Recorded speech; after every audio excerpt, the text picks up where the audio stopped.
بے شک اللہ تمہیں عمدہ نصیحت کرتا ہے، بے شک اللہ خوب سننے والا، خوب دیکھنے والا ہے۔ یہ اللہ تعالیٰ نے قرآن مجید میں ارشاد فرمایا ہے، جبکہ ہمارے جو منصف اعلیٰ ہیں ان کا کردار آپ کے سامنے ہے، انہوں نے کہاں انصاف کیا ہے۔ 200 کے قریب کیسز بنائے گئے،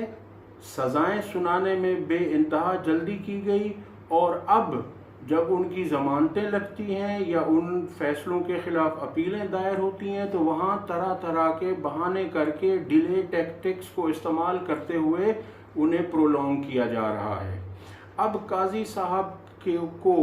2/3 اکثریت قاضی صاحب نے حکومت کی جھولی میں ڈال دی ہے۔ اب حکومت آئینی ترمیم لانے جا رہی ہے، اور جو میں پچھلی ویڈیو میں بتا چکا ہوں کہ حکومت نے آئینی ترمیم لانے کے لیے جو کیس تھا تحریک انصاف کی مخصوص نشستوں کا، وہ پہلے سپریم کورٹ نے 8 مئی کو لگایا،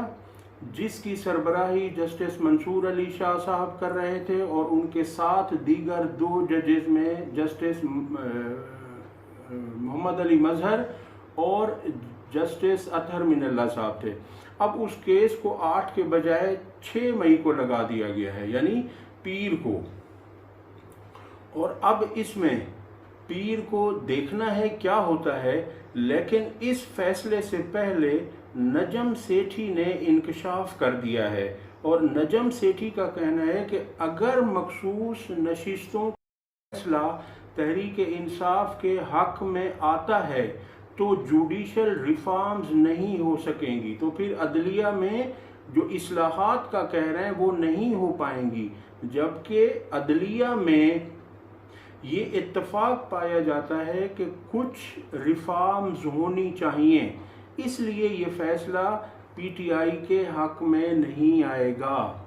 اب یہ فیصلے سے پہلے ہی نجم سیٹھی انکشاف کر رہے ہیں، اور انہوں نے پہلے بھی اس طرح کے جو انکشافات کیے تھے وہ پورے ہو گئے تھے، کیونکہ انہوں نے کہا تھا کہ عمران خان کو الیکشن سے پہلے سزائیں سنا دی جائیں گی، تو وہ ایسا ہی ہوا۔ یعنی یہ لکھا ہوا اسکرپٹ ہے جو ایسے تمام لوگوں کے علم میں پہلے سے ہی موجود ہے۔ اب اس میں بھی وہ کہہ رہے ہیں کہ ایسا نہیں ہوگا کہ تحریک انصاف کو مخصوص نشستیں ملیں گی، کیونکہ اگر تحریک انصاف کو مخصوص نشستیں مل جاتی ہیں تو پھر قاضی فائز عیسیٰ کی مدت ملازمت میں توسیع نہیں ہو پائے گی، کیونکہ حکومت کے پاس 2/3 اکثریت نہیں بن سکے گی۔ اب چونکہ ان کا بندوبست کر دیا گیا ہے، انہیں سب کچھ دے دیا گیا ہے، 2/3 اکثریت ان کو پلیٹ میں رکھ کر دے دی گئی ہے، تو لگتا یہی ہے کہ یہ کیس تحریک انصاف کے خلاف اس کا فیصلہ آنے جا رہا ہے۔ اگلی بات آپ کے سامنے رکھتے ہیں کہ شہباز شریف نے کہا کہ محنت کریں گے، ہندوستان تو کیا اس کے باپ کو بھی پیچھے چھوڑ دیں گے۔ اب ان سے کوئی کہے کہ آپ تو کب سے محنت کر رہے ہیں، شہباز شریف صاحب، آپ اور آپ کی فیملی بشمول نواز شریف، یہ تو آپ 35 سال سے محنت کر رہے ہیں اس ملک میں، لیکن آپ محنت کیا کر رہے ہیں؟ آپ محنت لوٹ مار میں کر رہے ہیں، آپ محنت ملک کو تباہ کرنے میں کر رہے ہیں، آپ محنت ملک کی عوام کو 2 روٹی چھیننے میں کر رہے ہیں، اور آپ اس میں کافی حد تک کامیاب ہو چکے ہیں، کیونکہ آپ خود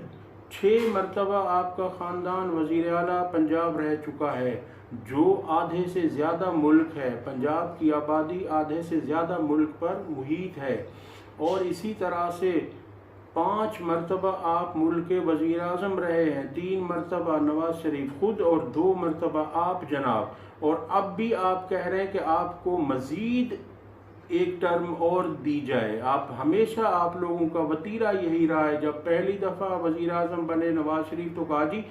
دوسرا موقع دیں تو میں یہ کر دوں گا، پھر دوسرا موقع ملا تو تیسرا موقع دیں تو میں یہ کر دوں گا، پھر آپ آئے تو آپ نے بھی یہی کچھ کیا۔ اب آپ کو اور کتنی محنت کرنی ہے؟ اور آپ اپنا کمپیریزن انڈیا سے کر رہے ہیں، وہ چاند پر پہنچ گئے، آپ کے پاس کتنے زر مبادلہ کے ذخائر ہیں، آپ کے اسٹیٹ بینک میں کتنا